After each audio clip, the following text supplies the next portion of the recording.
If you leave, who will hold us? The little twin girls begged the obese widow, and then their father Cowboy made a choice. The river shimmered under the late sun. Rosanna knelt at the rocks, scrubbing hard against the current. Her pink dress clung to her wide frame, heavy and soaked. Each push of her arms carried weight, laundry and shame alike. Her golden brown hair stuck to her cheeks. Sweat stung her eyes. Still she scrubbed. Voices drifted from the bank. Laughter. Snickering. Look at her arms. She could wash the whole river dry. A boy shouted, bold because the adults laughed first. Rosanna kept her head down. Silence was her only shield. Words only gave them more to throw. Another woman passed, splashing water across her dress. Still scrubbing, Rosie? Lazy hands make slow work. Lazy. That word followed her everywhere. Rosanna rinsed, wrung, and laid the shirt across the rocks. She kept her eyes down. Then a sharp voice cut the air. Rosanna, are you still rubbing those clothes? I told you I need my best coat ready before nightfall. And my daughter's shoes are still waiting. Do you plan to keep me all day? Mrs. Dalton stood above, hands on hips. Lips twisted. Rosanna nodded once. Yes, ma'am. I'll have it done. Mrs. Dalton snorted. You better. And don't expect extra pay for being slow. She muttered as she left. Fat and lazy. What a waste. Rosanna's hands paused. Then she scrubbed harder. The sun sank low. The wet laundry seemed endless. Each piece carried someone else's dirt. She would return them clean, yet never clean herself of their scorn. At last, the last shirt was done. She gathered the heavy bundle, chest straining. One step at a time, she climbed the riverbank. Away from the voices. The road home was dust and silence. Children turned faces. Women pulled skirts aside. Men muttered loud enough for her to hear. Her body a target. Her name a curse. Still, she walked forward. Her shack stood alone at the edge of town. Leaning roof. Groaning door. No garden. Just dirt, worn from years of being overlooked. She set the bundle down, sank onto the stool. The room smelled of damp clothes and boiled potatoes. Her chest rose heavy. Her hand pressed over her heart. This was her world. Scrub until her arms burned. Carry shame heavier than the laundry. Return to silence. And still, she whispered to herself, tomorrow. I'll keep going. Tomorrow. Kindness still lived in her. Even when no one else showed it. She blew out the lantern. Darkness wrapped the shack. Rosanna slept alone. That night, Rosanna dreamed. She was 17, standing beside Thomas on their wedding day. He had been kind, hardworking. They were happy. Then the fever came. 1 week he planted seeds. The next he was gone. Debts followed. Thomas had borrowed to buy land. She couldn't pay. They took the farm. The house. Everything. She ran to her family. Her father barred the door. You're too much to feed, he said. Her mother looked away. Her brother laughed. Maybe if you weren't so fat, someone would help you. The door closed. She came to this town, hoping for work. Found only cruelty. The dream faded. Morning light woke her. She prepared for another day at the river. But today was different. Voices called out. There's a lady. Rosanna turned. 2 little girls, identical twins, no more than 4. Golden hair catching sunlight. One clutched a rag doll. Hello, she said softly. Rosanna wiped her wet hands on her dress. Hello there. Are you lost? The other twin shook her head. We're exploring. Papa says the town is safe. What's your name? Asked the first. Rosanna. But most people call me Rose. I'm Hattie, said the one with the doll. This is Lila. Lila smiled shyly. You're pretty. Rosanna's breath caught. Thank you, sweetheart. They stayed, sitting on the bank, chattering, asking questions, showing her flowers and dolls. When she finished, Rosanna walked them back toward town. Will you be here tomorrow? Hattie asked. I will. Can we visit you again? Rosanna smiled. I'd like that very much. The next day, they came again. And the day after. Soon, they were visiting her shack. Rosanna gave them bread, told stories, braided their hair, held them when they were sad, listened to their chatter. Their father, Caleb, worked long hours on the ranch. Muscles from hard labor. Golden brown hair. A man of few words since their mother died. One evening, the twins ran to him, breathless. Papa! Papa! Hattie squealed. We found a mama. Lila tugged at his sleeve. She tells stories and gives us bread. Caleb chuckled. Is that so? His eyes twinkled. Oh, sweetheart. You found a mama? He scooped them up, spinning them around. Laughing, his deep voice filling the room. You two are full of surprises. The girls giggled, holding tight. Days passed. Hattie and Lila became Rosanna's light. They didn't care about her weight. They just loved her. And Rosanna loved them back, with all her heart. 3 weeks passed in quiet joy. Then came the town square gathering. Rosanna had been summoned by Mr. Thornton, one of the wealthiest men in town. She owed him rent on her shack. Rosanna Wells, his voice boomed. All eyes turned. Rosanna walked slowly, head down, every gaze burning. Mr. Thornton stood in the center, the sheriff beside him. This woman has lived in my property for months. She demands payment. Too expensive to keep around. Murmurs spread through the crowd. She eats more than she's worth, someone shouted. Laughter followed. The sheriff crossed his arms. Mrs. Wells, we let you stay when others would have run you out. And this is how you repay us. I only asked for what I earned, Rosanna said quietly. Earned? Mr. Thornton scoffed. Lazy. Slow. The insults came like stones. Gluttonous pig. Burden on the town. She's a curse. Mr. Thornton stepped closer. I want you gone. Today. The sheriff nodded. Pack your things. Leave by sundown. Rosanna turned to go. And then she heard them. Miss Rose. Miss Rose, where are you? Two small voices, desperate. The crowd parted. Hattie and Lila pushed through, tears streaked down their faces. Miss Rose. Hattie cried, running forward. Lila followed, clutching Rosanna's hand. They wrapped their arms around her waist. Don't go. Hattie sobbed. Please don't go. If you leave, who will hold us? Lila cried. The square fell silent. Dead silence. Everyone stared. At the girls. At Rosanna. And at the man in the crowd. Caleb. He had been watching casually. Now his daughters clung to this woman, the one who had cared for them. He stepped forward. Boots echoing. Hattie ran to him. Papa! Papa! Look, she screamed. Look at Rose. Why are they hurting her? She's nice, Papa. She's kind. Lila tugged his sleeve. Don't let them. Please, Papa. Caleb froze. Their fear, their love, pierced him. Rosanna said nothing. He turned to the crowd, voice low but firm. This woman has done more for my daughters in 3 weeks than this whole town has in 4 years.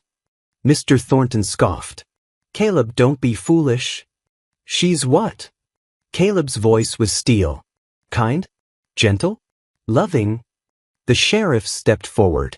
She's a burden. She'll bring shame to your family. The only shame here, Caleb said, eyes blazing, is how you've treated her. He looked at Rosanna. You're coming with us. Her heart skipped. She froze. Why was he defending her? No one ever had. Caleb. Mr. Thornton barked. This will ruin you. Then let it ruin me, Caleb said. Rosanna's legs trembled. She had never walked beside someone like this before, protected, valued, seen.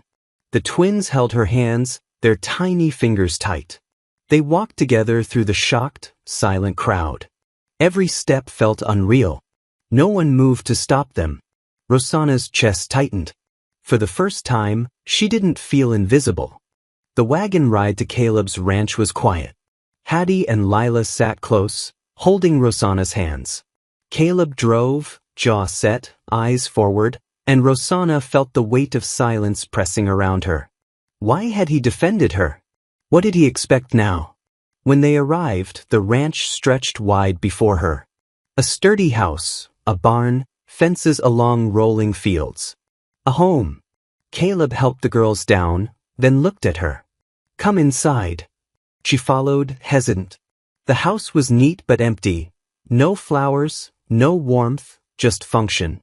Caleb gestured to a chair. Sit. Rosanna obeyed, the girls hovering nearby. He pulled out a chair across from her. I don't know what to say, he admitted. You don't owe me anything, Rosanna said quickly. Let me finish, he said, rubbing his face. My girls lost their mother the day they were born. I've tried. I've kept them fed and safe. But I haven't given them what they need. I didn't realize how much they were missing until I saw them with you. Rosanna's throat tightened. They're wonderful girls. They are. And they love you. Hattie nodded enthusiastically. We do. Lila climbed into Rosanna's lap. Caleb watched them, steady and quiet. Stay, he said. Stay here. Help with the house. Care for the girls. You'll have a room, food, safety. Rosanna stared. You want me to stay? I need you to stay. They need you to stay.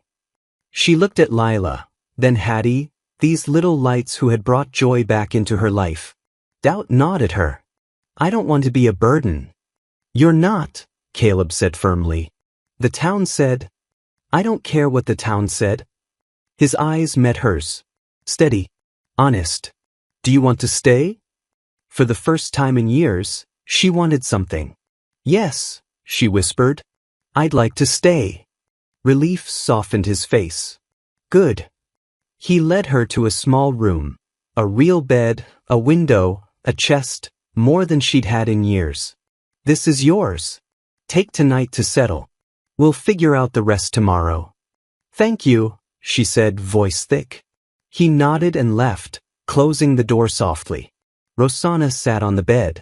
It was soft. She lay back, staring at the ceiling. Finally, the tears came, not of sadness, not of grief, but relief and hope. She was safe. She wasn't alone. Outside, she heard the girls' laughter and Caleb's low voice. For the first time since Thomas died, she felt she could belong somewhere again. She closed her eyes. Tomorrow, she would prove she was worth this chance. Tomorrow, she would start again. The first morning came before dawn.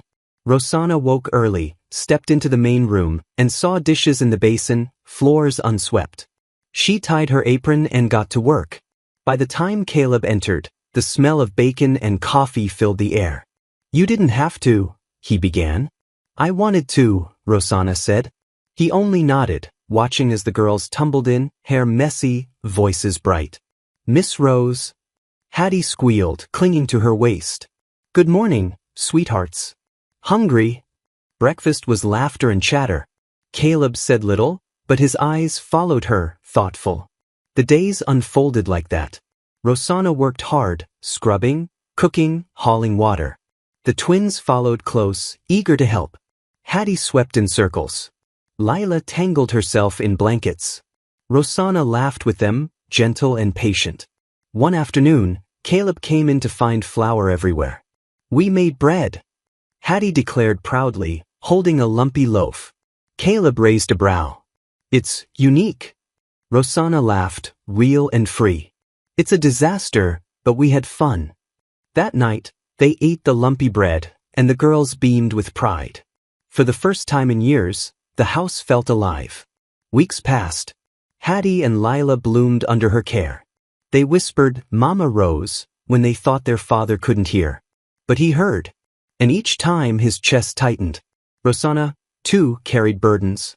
One day, she overheard cruel gossip in town, women calling her a burden, a mistake. She sat on the porch, quiet. Caleb found her there. What's wrong? He asked. They're saying I'm too much. That I don't belong here. He sat beside her. They're wrong. You've given my girls more than I ever could. You've given them joy. She searched his face. You really mean that? I do. You're not a burden, Rose. You're a blessing. Her lips trembled into a smile. As summer faded into fall, the bond grew deeper. Caleb lingered more, sharing coffee with her on the porch after the girls went to bed. They began to talk, of loss, of grief, of starting over. My husband, Thomas, fever took him, Rosanna admitted softly. Then the debts, my family turning me away. I lost everything. Caleb listened, eyes steady. You're still standing, he said. That takes strength. She looked at him, surprised.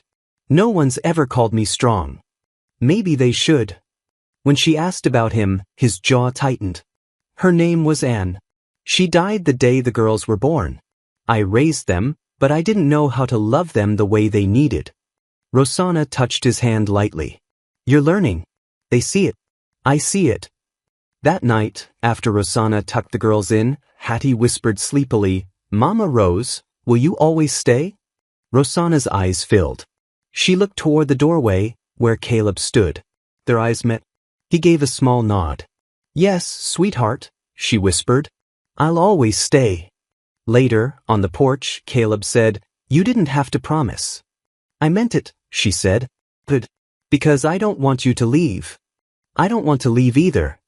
They stood close in the cool night. His hand brushed hers. Neither pulled away.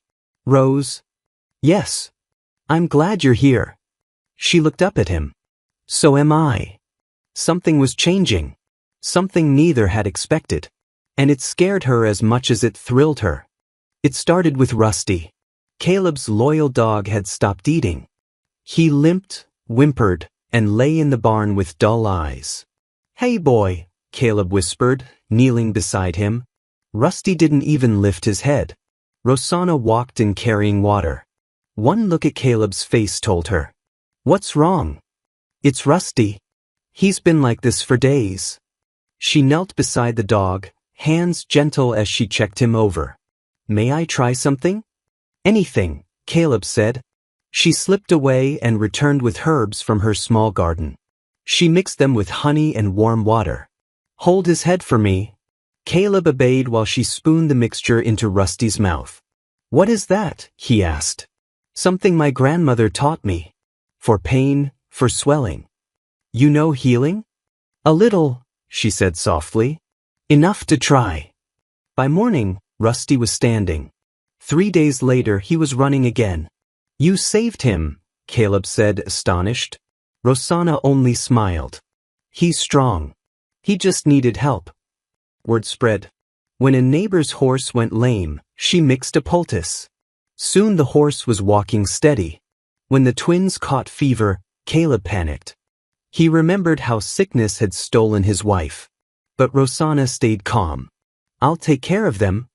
She brewed teas, cooled their foreheads, rocked them when they cried. Caleb often found her in the dawn light, both girls asleep in her lap, her own eyes heavy with exhaustion. She never complained. When the fever finally broke, Rosanna nearly collapsed. Caleb found her gripping the counter, tears streaming down her cheeks. Rose. They're okay, she whispered. They're okay. He crossed the room and pulled her into his arms. She stiffened, then melted against him.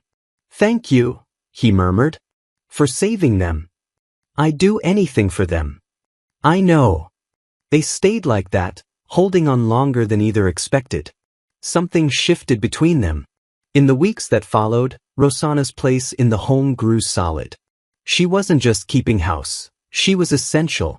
She managed the garden, tended animals, taught the twins. She laughed when they tangled yarn or spilled flour, and they adored her for it. And Caleb noticed everything. Her steady hands. Her quiet strength. Her heart. One evening, they worked side by side in the barn. Caleb hammered a stall door while Rosanna organized the tack. Their hands brushed. Both froze. He looked down at her, the air heavy between them. Rose? He said quietly. Yes. The barn door burst open. Mama Rose. Papa. Come see the sunset, the girls shouted. The moment broke. Rosanna smiled, wiping her hands as she followed the children outside. Caleb stayed behind, hammer dangling in his grip, heart pounding. He'd almost said it. Almost spoken the truth he was beginning to accept. That he was falling for her. But some things he thought were too important to rush. The storm came without warning. Dark clouds swallowed the sun, and the wind rose sharp and heavy across the open fields. Caleb was already at the barn. "Storm's coming fast," he called out. "Rose, get the girls inside." Rosanna grabbed Hattie and Lila by the hands, rushing them to safety. She crouched to their level, voice firm but calm. "Stay here. No matter what you hear, don't come out." But Mama Rose said, "I'll be right back." She shut the door before her heart could waver. Then she ran back into the storm. The animals were in chaos. Horses reared, eyes rolling in panic. Chickens scattered through the mud. Rusty barked wildly. Rain fell hard, thunder split the sky. Caleb wrestled with the barn doors. "Rose, go inside." "Not without helping you." One stall door banged open. A terrified horse thrashed inside. Rosanna stepped in slowly, speaking low and steady. "Easy now, easy boy." The horse lashed out, hooves striking the air inches from her shoulder. Caleb shouted her name, but she didn't flinch. She kept her voice soft, her hand reaching for its neck. "That's it. You're safe." Bit by bit, the animal calmed. She led it into a corner stall, then turned to soothe another and another. Caleb worked beside her, tying doors, moving feed, fighting the wind. A crash outside made them both jump. "The chicken coop." Rosanna gasped. "Leave it." Caleb barked. "They'll die out there." Before he could stop her, she was gone, running through mud and rain. The coop had blown over, birds scattered in every direction. She chased them down, scooping them up with frantic hands, shoving them into her apron, carrying them back into the barn. She was soaked, exhausted, streaked with dirt, but she never stopped. Caleb finally joined her. Together they caught the last bird, collapsing against the barn wall as the storm began to ease. The rain softened. The wind slowed. They stood there in the doorway, dripping and breathless. And then, unexpectedly, they laughed. Not polite laughter. Not nervous. But real, unguarded, heart-shaking laughter. "You're crazy," Caleb managed. "So are you," she shot back. His eyes softened. He stepped closer, brushing wet hair from her face. "What you did out there. Rose, you're incredible." Her breath caught. "Caleb." His hand lingered on her cheek. "And I." But the moment shattered. "Papa." "Mama Rose." The girls came racing across the barn floor. "The storm's gone.